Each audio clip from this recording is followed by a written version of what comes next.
Continuing our look now at the best in children's television. This morning, the new kid, or dinosaur on the block. So the big purple reptile that kids can't resist. The big purple dinosaur. Teaches about love, and it just kind of like soothes the kids. And always, there's that signature song.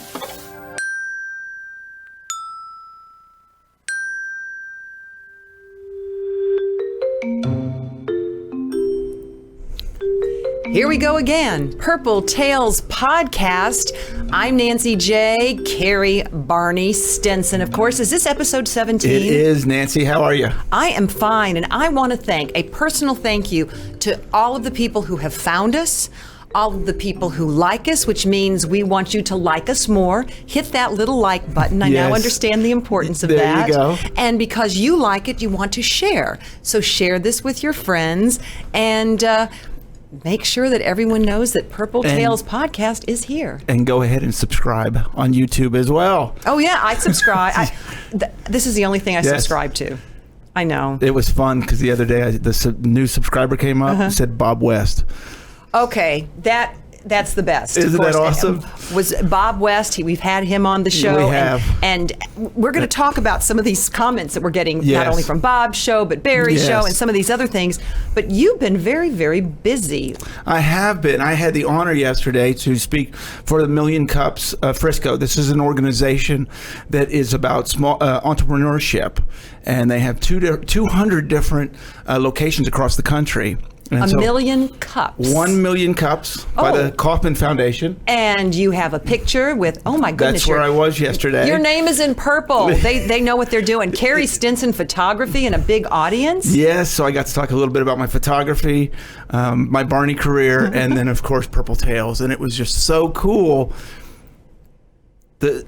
After the conversation, I talked for about an hour with people that were so excited about hearing about love and just acceptance and all of these things. This message that we're doing, Nancy, and what we've been talking about is just really inspiring people, which is so awesome. You get choked up too, don't you? Oh, I do. I know. I like hearing that in your voice. I do. I love, when I told some of the hospital stories, and I got to meet some people that inspired me, and I just love that. It's so exciting that this wonderful purple dinosaur is still throwing out that wonderful message of love. Of course. Unconventional love. So let's welcome all the Million Cupsters. Yes, absolutely. I mean, maybe we'll get, if we can get a million, we'll get all 1 million of them. Yes. Well, I'm going to get the opportunity to speak at several more of their chapters, so I'm very excited about that. Are you going to do some travel? You're going to travel? A little bit. Oh, my God. Barney's going on the road again. Here we go. Oh. Here we go. Well, I got to tell you, we are getting so many wonderful comments from our friends and family and viewers and listeners. And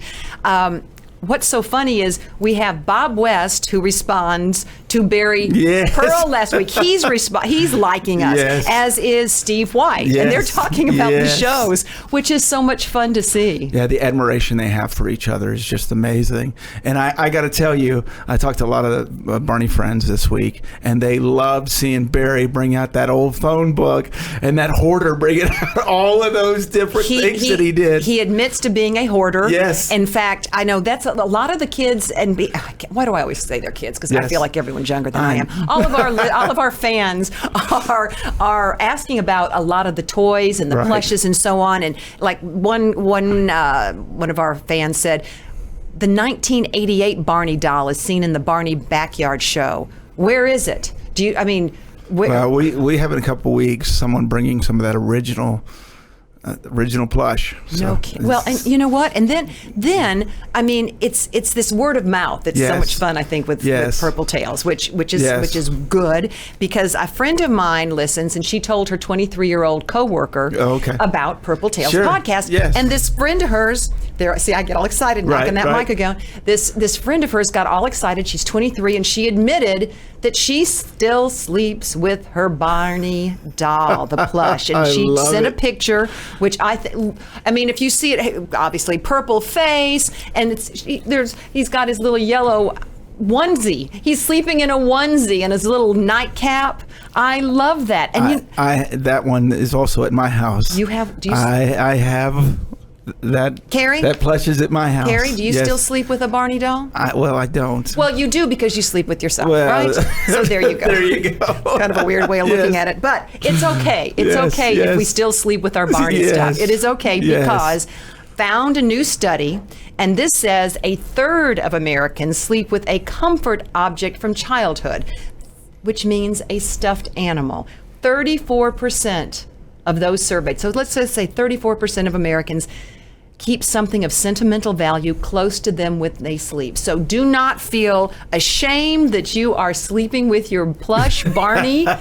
So you can admit it, Carrie. Absolutely not. I love it. Well, we've talked about this. That I remember the letter we got about this kid who's 23 years old. That when he's down, he still sings the "I Love You" song because it brings him up. Mm-hmm. You know, it's positive. Why does it matter that it was something from a kid? I think it's wonderful. See, that was another study that said how important it is to remember the music of our childhood, Yes. or maybe high school, whatever made us feel good. Yes. So that's wonderful. Absolutely. And I'll tell you what made me really feel good was being in Hollywood. Well, us here I and know. having Barry Pearl in Hollywood last week, and I'm thinking, where are we going to go this week, Carrie? How about New York? Okay, We're West going to go Coast, to New East York Coast? this week. Okay. And look what we got a clip. Okay. Flying in an airplane, looking out the window, up so very high. Oh, This is Pia Hamilton. Pia played Min on Barney and Friends, was the years, and that was Radio City Live that you saw. Pia, welcome to Purple Tales podcast. Thank you for having me.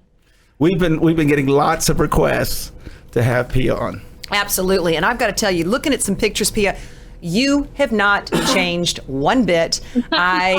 You look lovely. Obviously, your career is doing very well for you. You just look great. Yeah, for the listeners, so she's on Broadway now in The Lion King, From which Barney is so to exciting. Broadway. Yeah. Been here for 6 years, almost 6 years now in the show in Lion King. Okay. That's amazing. Well, let's start out with the whole Barney magic for you. You were a child growing up in North Texas. So tell us about that. And you were aware of Barney before you were part of it, correct? Yes. I had watched some of the home videos when I was a child. And yeah, I was living in North Texas, actually in Flower Mound, where I grew up. And I had an agent at the time. And so my agent was the one that sent me on the audition. And I think I went to maybe 2 or 3 callbacks for the show. Now, was this at the beginning? Was this when they first started the TV show Barney? What season was this? Do you remember? Yes, I started the show when it started on PBS. So I was Okay. in the first 3 seasons of Barney. Right, so this would be an original. I know, Nancy, we've talked about this, the Backyard Gang and Barney and Friends. So this would be original from Barney and Friends. So tell us about the audition process. You're just a kid. Yes. You know, I really feel like it was like destiny for me to be on the show. It was interesting because my family, we were actually at a family reunion in Kansas City. And, you know, back then there wasn't cell phones or anything like that. So we were at this family reunion and my dad just said, you know, I think that we need to get back to Texas. I don't know. I just had this feeling we need to get back. And so we went back actually a day earlier than we had planned. And then we came into our house and the phone rang.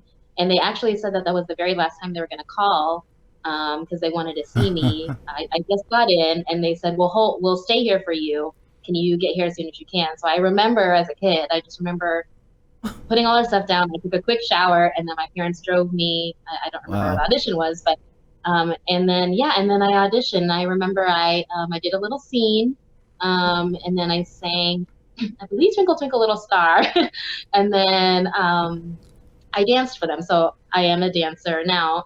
I always have been, but I think that was another thing, you know, that was kind of my specialty. And I remember doing a little dance that I guess I had probably learned at my old dance studio for Miss Penny at the time. Right. We talk about Miss Penny a lot on this show and how much she means to all of us. Yes. Well, let's start there. What did Miss Penny mean to you? Oh gosh, you're gonna make me tear up. You know, I learned so much from her. She was definitely a mentor to me as a child, kind of like a second mother as well, because we were always on set, and she was always with us, in rehearsals and in between scenes, and even during the scenes, coaching us. And I learned a lot about just professionalism and how to carry myself, as well as how to be prepared for scenes, and be prepared for the choreography and learning the lines and everything at such a young age. She did a fantastic job with all of us, creating the scene for us, but then also helping us with the memorization and the tools to help us be such good actors at that young age. And being a celebrity, because I'm sure during those 3 seasons on Barney and Friends, Pia, you probably got recognized all the time as a kid and signed autographs. Yeah. It was surreal.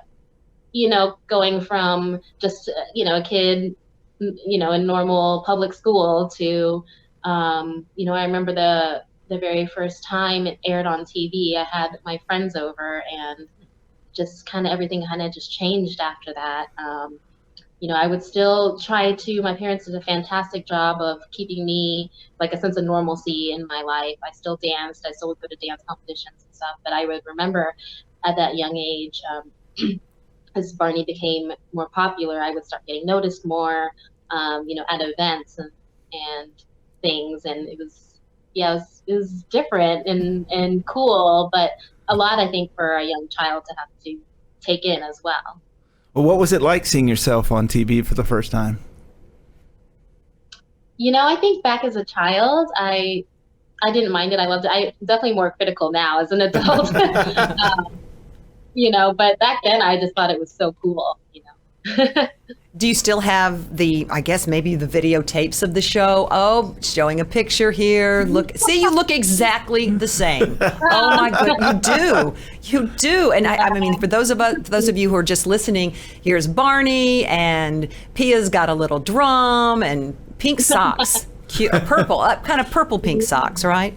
Yeah, it was such a great experience, and I think, like I said, my parents did such a great job of just helping me with this new found life that I had created.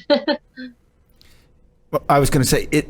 So what was it like? Because she started when Barney really took off. Mm-hmm. It was when it got on PBS in that TV show. And that first season was canceled. A lot of people don't understand that, but it was canceled. And then they had such a response from the other PBS stations that they brought it back. But what was it like? Because it was just this kind of small little show at first, and then all of a sudden it had national coverage. Yeah. I think, again, as a child, I don't know if I necessarily knew, everything that was going on. But I don't think any of us realized how big it was going to be.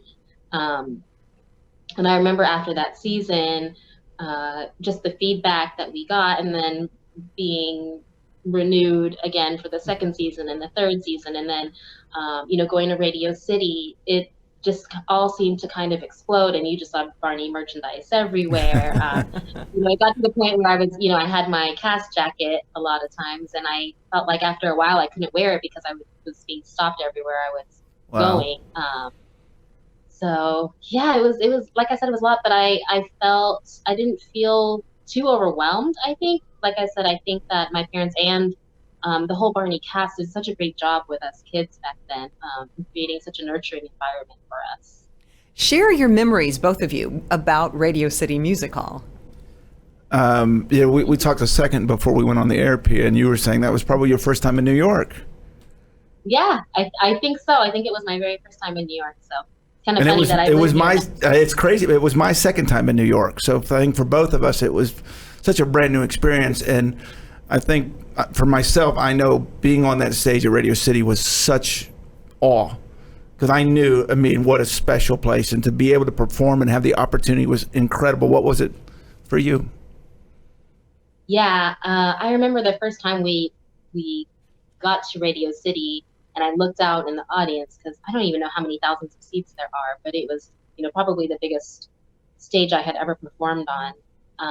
And just thinking, like, I can't believe that we're here. I remember getting, a backstage tour and getting to meet a Rockette beforehand. And it was the coolest thing, and fast forward, I actually did 2 seasons of Radio City Christmas Spectacular. I did the tour, but not the actual one in Radio City. Oh, cool. But, it's so funny because then I ended up working with Rockettes. But, yeah, I just remember thinking that this is so cool. And it probably started feeding my Broadway bug because, I just loved the live theater. I loved the feeling of it in the audience. Being right there with you. It's a different feeling than doing TV. Yes. And I loved it. So do you all remember each other from the tour? Do you remember? Well, I would have been a lot older, so yeah. Yeah, I would have. Well, of course you're going to remember her. So I absolutely do. Well, see, that was a big deal for me because it was my first, I'd been doing all the promotional stuff, but it was usually just Barney. So this was the first time I was getting to work with, I knew all of them. I knew who they were. I'd been by the studio, and we probably did a photo shoot or something together, but this was the first time I was actually working with them. And I remember doing rehearsal with Miss Penny and getting ready for that show, and just you could just feel what a big deal this was. And then to actually go to New York, and then we rehearsed in the famous studios where all these Broadway shows, and we were with, they had dancers up in New York that they hired locally, so we were with these professional dancers. We had an elephant in the show, as you've heard, Nancy. Yes. And so you just realized how big it was, and of course these shows were all sold out, and so it was it was just the best of the best, and it was just incredible. So 3 seasons, right? You were men for 3 seasons. Then what happened? Where did you go from there? I mean, back to school, back to your normal life, and was that difficult? Yeah. No, I did go back to, quote unquote, my normal life. Around the time that I finished, I think I was maybe in 8th grade or so. So I was just about to get into high school. So I think it was a nice transition for me to go into high school and have my whole high school years just be that. Because from 4th grade to 8th grade, I was always in and out of school because of Barney. So I guess it was kind of nice to be considered a normal kid for a while, and I still danced outside and still took piano lessons and voice lessons and things like that, but I didn't continue with my agent or anything at the time. And then and then I graduated and I went to Pepperdine University in Malibu, Nice. California. Wow. I mean, if you're going to go anywhere, I mean, what a great, beautiful campus. My goodness gracious. I can't believe I went there. And I actually got my degree in sports medicine. Oh, wow. And still danced the whole time I was there. And then I moved to Chicago to dance with a few dance companies out there. And that's where I met my husband. And that's where I started my own dance studio in Chicago. So what year was that you started your dance studio, your dance company? I started my dance studio in 2008. So it's been 11 years now. Oh, wow. That's wonderful. Real quick, I wanted to ask you, talking about high school, did people still recognize you as men? Did people know that you had done Barney in high school, or was this escapism for you? I think that people knew just because I think it kind of followed me, as far as because I had friends that knew and, friends I grew up with, obviously. And kind of, so everyone in my high school knew. But, outside of that, at that point in time, maybe like the first few years, I still kind of got recognized. But then after that, not so much. And I think also there was a whole new slew of kids on Barney's. Sure. So I was old news by then. Yeah. When did you decide that you wanted to make dance and performance your profession? I don't know. I know that ever since I was a little kid, I always wanted to perform. There's actually a cassette tape. It's going to date me, but a cassette tape of when I was very young, I think maybe 3 years old or something, saying that I wanted to be a movie star or some kind of star. And so I've just always had this want to be in the arts. And so I think dance was and is my first love because it's what I started doing at first. And the thing that I probably trained the most at. And yeah, so I just kind of kept going with it after Barney, and kind of took with it and ran with it, and here I am today. What styles of dance are your specialties? Well, I can do everything, but Okay. my specialty, I would probably say, is like contemporary jazz. Okay. Contemporary. You've done other things before The Lion King. Let's kind of build up to Broadway, because you have had such amazing experiences. Oh, thank you. So like I said, when I moved to Chicago, I danced with some what are kind of considered concert dance companies, which I danced with a modern company and a contemporary jazz company in Chicago, and then after that, that's when I started my studio. And then I also, around that same time, I started doing regional musical theater. So I did some regional musical theater in Chicago. I danced and performed and sang in Aida and A Chorus Line. Another one I can't really remember the name of. And We'll Google it. We'll Google you and we'll find it. And then I did Radio City for 2 seasons, where I toured with them for their Christmas show. And then I started auditioning for Lion King. And Lion King did not come super quick or easy. Okay. I auditioned for the show 5 or 6 times within the span of about 2.5 years. Wow. Oh my gosh, how do you not get discouraged? I just had this feeling that it was meant to be. I don't know how else to explain it, but it was my goal. I watched the show when I was about 16, 17 maybe, for the first time. And I remember watching it. I watched it on Broadway when I was there training, like a summer in dance out in New York. And I remember saying to myself, I wanted to be in the show someday. So it was a very specific goal, but I knew that I really wanted to do it.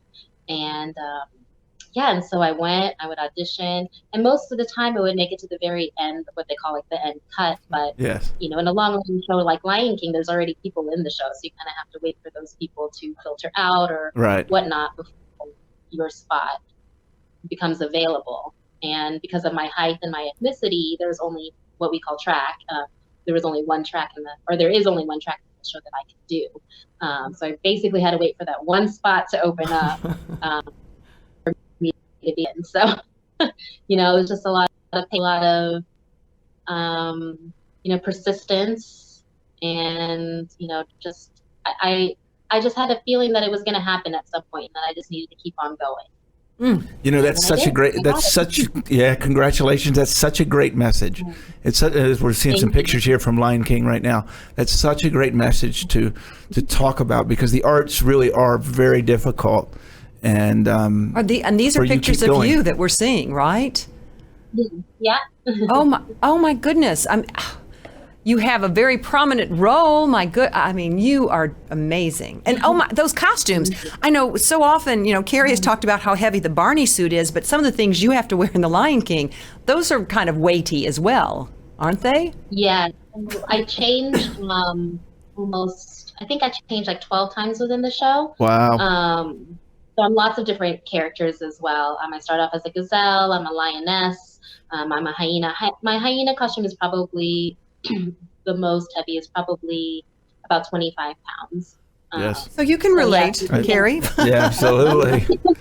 Absolutely. Yeah. Well, and I can really relate, when I did the Barney tour for 5 years, it was 7 shows a week. So I understand what it takes to keep going and going and going, and how difficult that is. And So 8 shows a week is what you do with the Lion King, and you've done that for what, just right at 6 years? Think about that. Yeah, it'll be 6 years this month. Oh my gosh, it's incredible. That is incredible. What did you learn then as a child, maybe from Barney, that keeps your energy, that keeps you knowing that, you know what, it's a new day, it's a new show, it's a new audience? Yeah. Oh gosh, like I said, I feel like I've learned so much. You know, I think how to take care of ourselves. I think I had to learn at a young age, you know, to go to sleep at a decent hour and to get a lot of sleep and to eat healthy and to always be prepared. And, you know, those are things that I feel like I learned at such a young age doing Barney that I've carried through with me throughout my career. Um, and then also just like, you know, being moment to moment. You know, speaking of Miss Penny, I felt like she was really great about giving that message about, you know, being in the scene and being in the moment, and that's what I try to do every time I'm on stage. This piece of advice one time from one of my directors in the Lion King, and they said, you know, at any show that you're doing, it's probably there's at least one person in the audience where it's their very first show and probably someone's very last show. And that spoke volumes to me, you know, and that's what I try to perform for, is to give that person and, you know, those people this one of a kind experience. And because you have a different audience every single night, and because fortunately Lion King is pretty much sold out every single night, you know, you're performing for different people, 1,700 different people every single day. So the audience and the energy is always going to be different as well. And so I really try to feed that too. Do you know how long has that show been? Because I remember seeing it a long, well, not that long ago, but a long time ago. No, it was a long time ago. It was a long time ago. How long has it been on Broadway? 21 years. That's incredible. Yeah, That's incredible. And to think about that, 21 years later, still keeping it fresh and new for those people that have never seen it before. There's no other show like it. I mean, there are some wonderful things on Broadway, but The Lion King it's magical. It is. It truly is. It is. I want to talk real quick, or go back a little bit to your studio and your company. What is it like for you teaching dance and to teach? I presume is it students of all different ages? What's the youngest and the oldest? The youngest is 3 years old that we take, and we teach up through adults. Wow. But, you know, my oldest girls, kids are probably in high school. Yeah. And the picture we're seeing now it shows that everyone can get their leg over their head is with a high kick. That must be your signature. Yes, that's one of a picture of my kids in my dance company that I have within my dance studio. So yeah, I opened up the studio with my husband because that's been another dream of mine that I've always wanted to pursue, is just sharing the passion that I have for the arts and for dance, especially with, you know, children of all ages, because it was so important to me, and it still is so important to me. It's, you know, my whole life, that I just want to be able to share that passion with others, and that's always been something that's really in my heart to do, you know. And not only that, but we also have within my company, we started a not-for-profit side of it for my dance company, so that we give out anywhere from $15,000 to $20,000 of scholarship to kids that need financial aid, so that they can continue with their dreams of dance as well. The arts, dance, music, so important, and it's so worrisome that it's being kind of taken out of a lot of school curriculums due to lack of money. Mm-hmm. Yeah, and that's again one of the reasons why we started my not-for-profit portion of it, because you know, I never want money or finances to be a reason why kids can't find their outlet in the arts, or, you know, if dance is what they choose to do, I want them to be able to support that however I can, because I do think it's important. I do think you know, like that's people don't realize how important the arts are. I think sometimes you know, that's what we need in our life. It's just like anything else. It's just as important. I remember one time after The Lion King, there was a lady who came up after and talked to me after the show, and she was crying, and she said, you know, she had been dealing with, unfortunately, her son who had cancer. And, you know, she's like, we've been so down. We've, you know, been through so much this year. And she's like, and this just kind of brought me back to life watching the show. And, you know, just that power that we have in the arts is so important. for everyone, I think. Well, and also you carrying it on from being a child actor to carrying it on and giving back, I think is what's so important. Oh, yes. Thank you. I hope. I'm just trying to do my part. Well, you are, and you can see it, your passion, and this story helps. The 2.5 years of auditioning, and here you are 6 years into the show. It's a pretty amazing story about not giving up and keep going. But we want to thank your dad for getting you back to the house a day early. I mean, at the end of the day, Absolutely. that's pretty much where it all started. I think that's where we should say Absolutely. which is hysterical. Oh, my goodness. Well, I think we could all say that our parents were a big part. When you've been in the arts, my parents were unbelievable in how they supported me. And when I told them about this purple dinosaur, they were like, follow your heart. So there's no question the importance of parents. Now, Pia, I know that in the playbill, you do mention you were on Barney, right? I do. So I do, yeah. What comments have you gotten from your fellow actors and other people, maybe some of the fans that are reading this and they're like, oh, whoa, and she was on Barney? Yeah. Well, it's actually funny because I would say the funniest thing was just first my cast members finding out, because it's, obviously something I don't just necessarily say right away, hey, I was on Barney. And so when they found out, it was just so funny. It was all of them in the dressing rooms trying to Google me and trying to find people to be like, oh my gosh, I remember you. And oh yeah, you look just like you said, you look the same. And That's awesome. And then I do get people, sometimes after the show coming up to me. There was an amazing moment one time when there was a young man with autism who came to the show, and he came up afterwards. His mom and him came up to me after the show and said, I think without even him reading the playbill, he recognized me. And Wow. he, kept saying, Barney, Barney. And she was like, what are you talking about? What are you talking about? And then, he kept pointing at me. And then later on, I guess they had read in the program, that I was on the show. And so I took a picture with him and everything after the show. But I found that amazing because I don't think I would be able to, Wow. see me on stage and make that connection, but he did. That's amazing. And you have changed your Yeah. name from when you were on Barney because you got married. Right. Yeah. Now, did your husband to be at the time, when he was your husband to be, did he know about Barney? I mean, when you started dating him, did you keep that from him, or did he know who you were already? Yeah, well, it was actually quite funny. I feel like he found out maybe the first or second date we had, because he is a fellow actor as well. And I think he was trying to impress me and was saying something about how he was getting his SAG card and everything. And I was like, oh, cool. And I nonchalantly just mentioned how I've had it since I was 8 years old or something. And he was like, wow.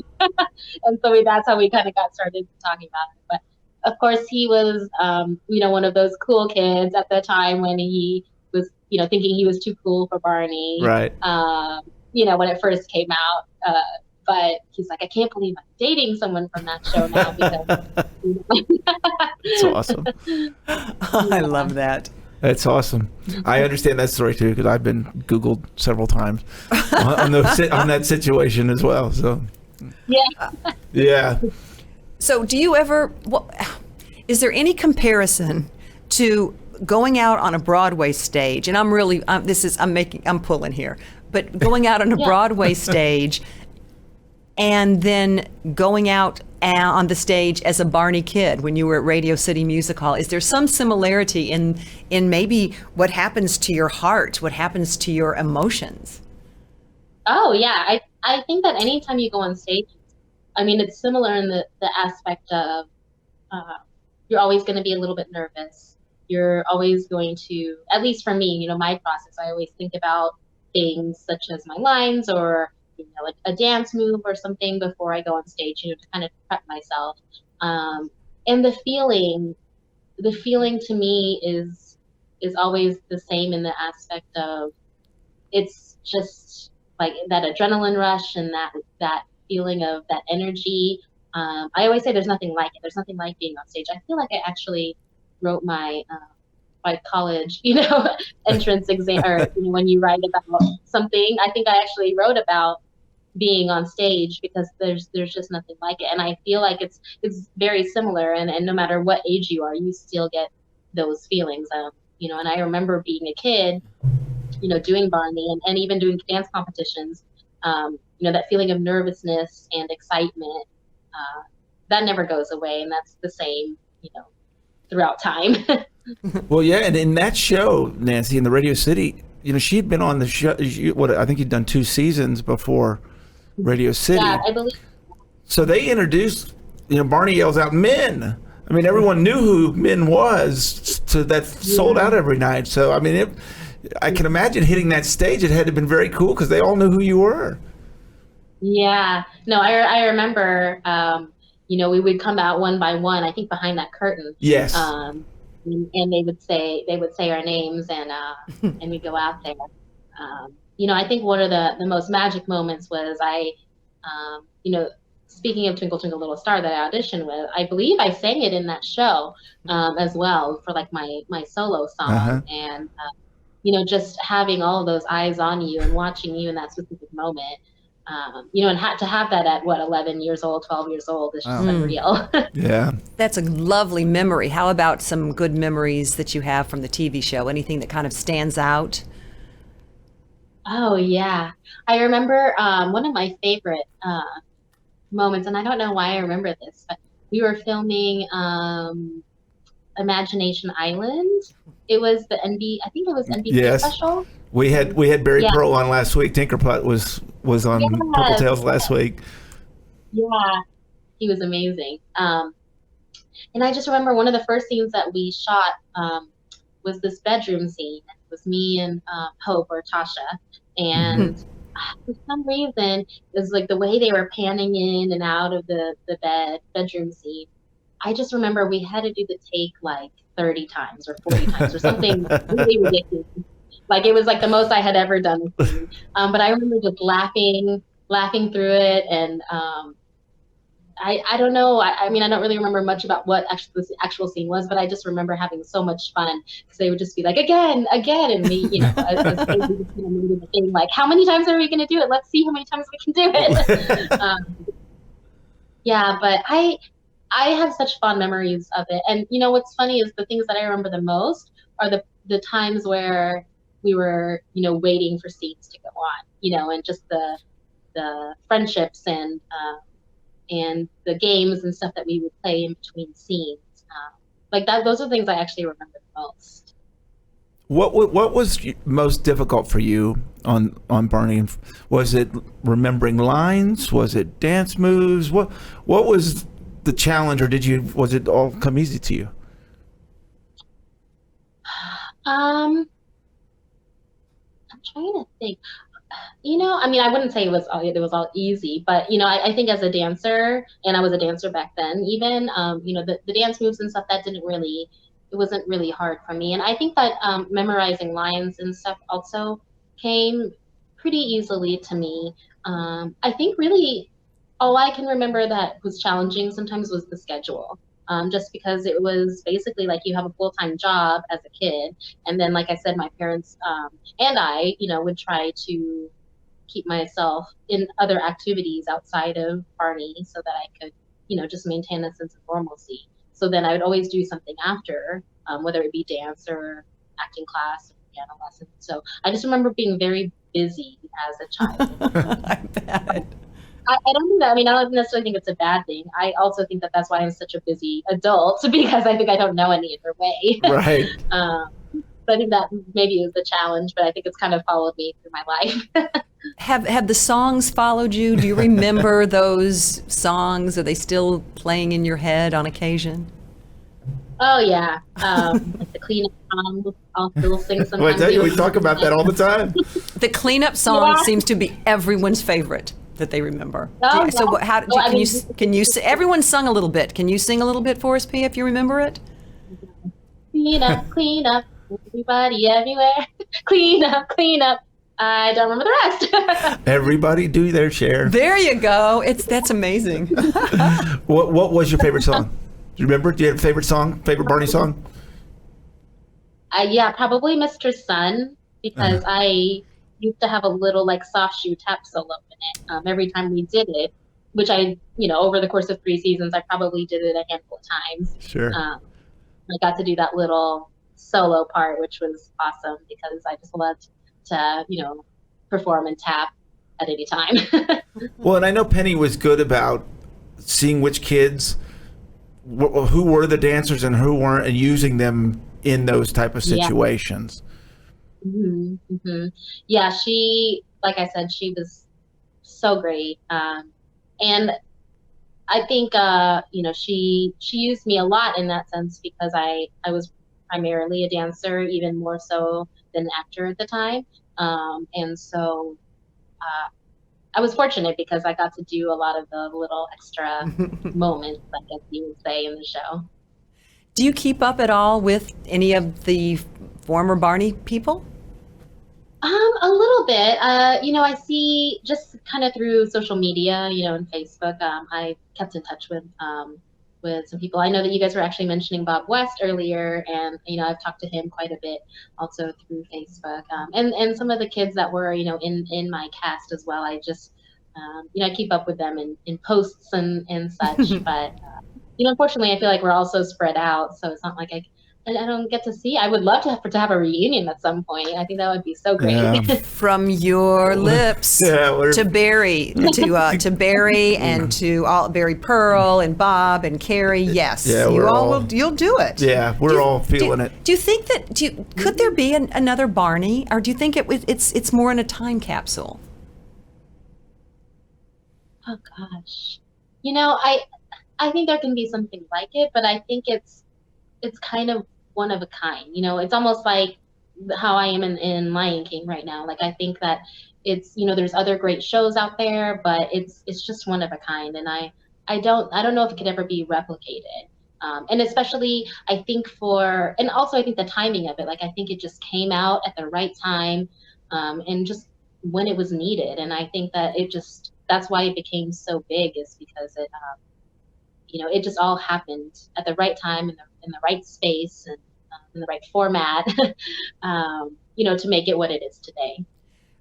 Did you have any inkling, or did your parents have any inkling how big Barney was going to be? No, had no idea. I remember when I first got the call that I got the show, I was a kid and I just didn't want to leave my friends. And I was like, oh, Mom, I don't know if I want to do it. I don't want to leave my friends at school. And she's like, I think this will be a really great opportunity. And I was like, okay. And then, of course, I fell in love with it. But then, we had no idea that it would be something that I would do for 3 seasons, and then, obviously continue on for years and years on after. And she worked in Allen in the split set. So that was where they had, that was the old school. She was at the old school, the split set. So the cameras would be in the park, and they'd be shooting in the classroom, or vice versa. They'd switch them. So, and then you moved, because Imagination Island was in Las Colinas. Yeah, and I believe that, I can't remember, but I think some of season 3 was also in Las Colinas. Yes. Can't remember, but yes, I remember driving to Allen every day. It was a long drive, I remember. It still is. Yeah. It's funny because you said, so you had no idea, what this journey with Barney, where that was going to take you and how big it was going to become. Likewise, 6 years ago, did you think you would still be doing The Lion King 6 years later? No, it's actually funny because when I got the contract, I kept telling myself in my head I would only do it for a year because, I had my dance studio in Chicago, and my husband at the time, still had a job in Chicago. And so not your husband at the time, your current husband. He's still the same husband, my right? husband. Yeah. Sure. Thank you for clearing that up. Just wanted to make sure. Yeah, I'm glad you did that, Nancy. My husband, we were both living in Chicago, but I was going to move to New York, and he was going to stay back in Chicago. So we did long distance for the first year, actually a year and a half that I was in the show. And so at that point, we were trying to decide, what I was going to do, because again, I said I was only going to do it for a year, right. But I kind of fell in love with it. And, especially a dancer's career is, much more short-lived, I would say, than others because, it's such a extreme sport, and your body has to, be able to take the beating, I would say, that you have to have, being in a show 8 times a week. And so I was like, I kind of just want to keep doing it until I can't. And so we decided that, he would apply to jobs, in New York. And at the time he was looking for a different job. So he was thinking maybe, I'll apply in Chicago and I'll apply in New York, and whatever I get, then that's what kind of will decide, where we go. I said, great. Then he got a job in New York, and we're still here. Nice. And Carrie, you didn't think you'd be in that suit for 22 years, did you? I guess no one ever really plans for these things. No, but I think it's the same thing, Pia. How could I leave it? I mean, how could I, every year it came up, and how could I leave, seeing those kids and the effect it had and the live audience, how could I leave it? And I had opportunities to leave as well in different places I could have gone, but I couldn't leave it. And as you know, I don't know you know this, Pia, but I actually got back in the suit a month ago and did a performance all these years later.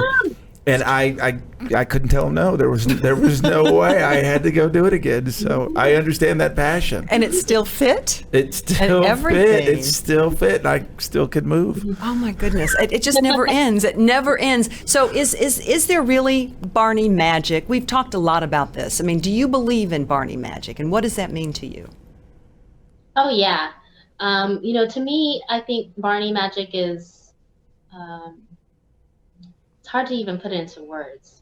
It really is. It's magic. The way that Barney speaks to children, like I said, I feel like it's nothing like anything else that's out there.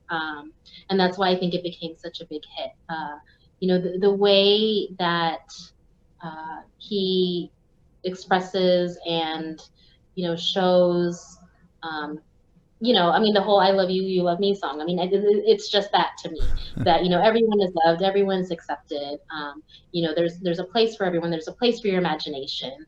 I think that message isn't out there enough. And Barney does such a great way of explaining that. And then also just educating children on everyday things as well, but in a way that's so, like I said, nurturing, loving. And I really don't think there's anything like it. And I'm smiling from ear to ear. No, I know. And I know it's thanks to Carrie, though, too, for bringing you, Pia, and all of the Barney people and gathering up the fans and telling these stories, the behind the scenes, but it's even more than behind the scenes. It's behind the heart. It really is. I mean, Pia, you're inspiring me sitting here. I've got a big smile on my face. I'm so proud, and I can't wait to see what you're going to do next, because I can only imagine. Thank you.